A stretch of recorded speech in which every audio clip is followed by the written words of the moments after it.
When we see articles and headlines that omit important details, it's usually the result of reporters racing to file news stories under time pressure. Other times, it's the result of journalists leaving out certain facts on purpose. But the truth is that it does not matter why these crucial details are left out of the story. The damage is done whether on purpose or not. A headline such as "Palestinian shot dead by IDF," which neglects to mention that the shooting occurred during a terrorist attack, is misleading to news consumers. Selective omission is one of Honest Reporting's 8 categories of media bias. These days, there's a tremendous amount of time pressure, there's a tremendous amount of competition. Editors actually look at how many of your articles have been shared on Facebook, on Twitter, on social media, and they actually spend a tremendous amount of time analyzing this. So the time pressure is tremendous, and sometimes facts get lost in the process. I think the biggest problem is including context in an article that is supposed to be 600 words or 700 words or even perhaps 1,000 words. Context often gets lost.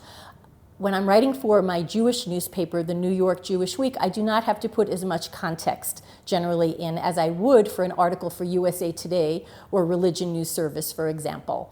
Everyone knows what the Western Wall is if you're a reader of the Jewish Week. However, you may not know very much about the Temple Mount and the history of the Temple Mount if you're reading USA Today or Religion News Service or the National Catholic Register. There are sometimes mistakes that end up in the headlines. They creep in, and I've experienced this several times, even in the last few months.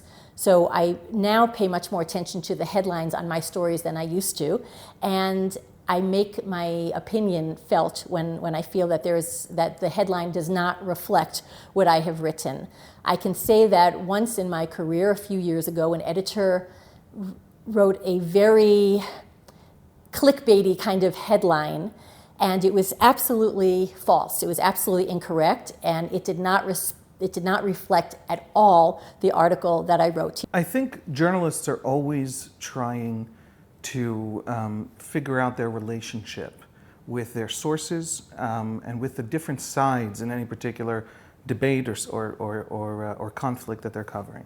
So when you see, for example, that headline that is very famous and very upsetting to Israelis, which is the headline that says, Palestinian killed, with no mention in the headline, usually even in the underline, and even sometimes in the first or second paragraphs, that this Palestinian was killed while wounding an Israeli.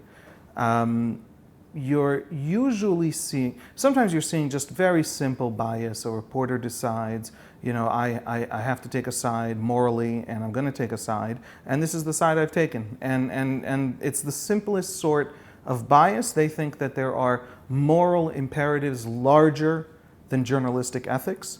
To give both sides of a story in a terrible situation, then to them seems immoral.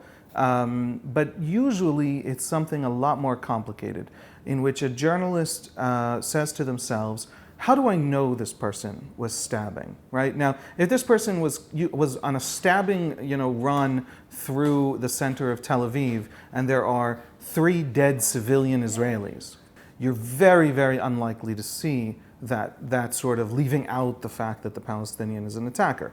But if this person was stabbing an Israeli soldier, then the journalist is asking themselves, the journalist from France or from Britain or from outside of the Israeli-Palestinian context, is asking themselves, how much weight, how high up, how significant to the story am I going to make the Israeli army's version of the event?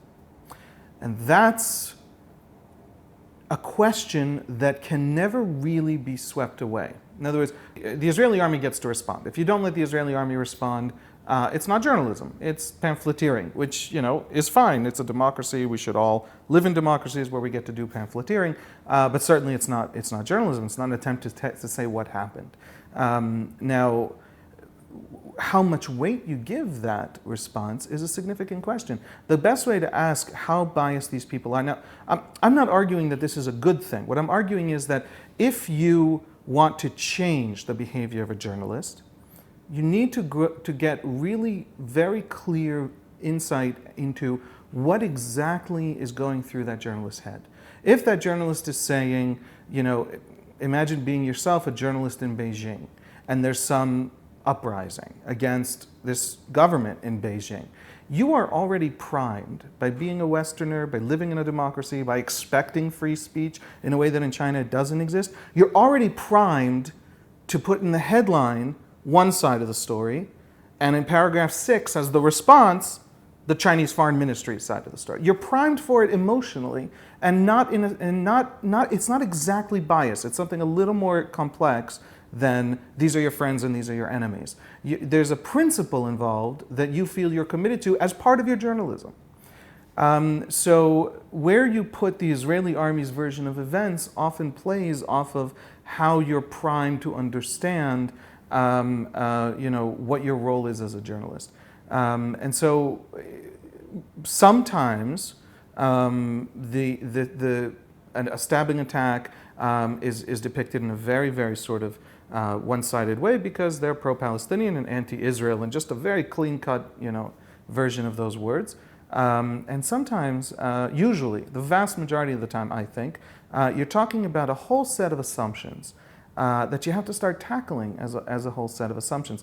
I don't think those headlines are going to stop if we tell journalists, how dare you not mention what we think is most important in your headline. I think they might the stories might become more nuanced if you address, for example, the fact that this person who was killed was stabbing.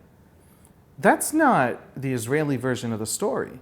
If you don't understand that there have been 200-something stabbings as part of this violence, you don't understand the Palestinians' own internal impulses. You don't the Palestinians are nearly, right, we know from polls, are large parts of the Palestinian population is deeply opposed to these stabbings, not out of deep sympathy for the Israelis, but for other reasons. And if you don't deal seriously with the fact that what is happening now is not that Palestinians are getting mowed down in the street, but in fact that they're being stopped from attacking, you're not understanding the Palestinians. So even the things that you're primed to say, oh, this is the story. You don't come to Israel because you're covering Israeli high-tech. That's a wonderful thing, but there's high-tech all over the place. You're coming to Israel to cover the story of the occupation, of the oppression, of this sort of narrative that's what you think is news.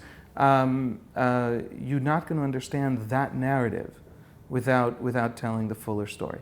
All the more important for those that really care about Middle East coverage and accuracy in reporting is to recognize the many ways in which bias can occur. That's why we've created Red Lines, Honest Reporting's Guide to Media Bias. Read it today, get empowered, and get involved.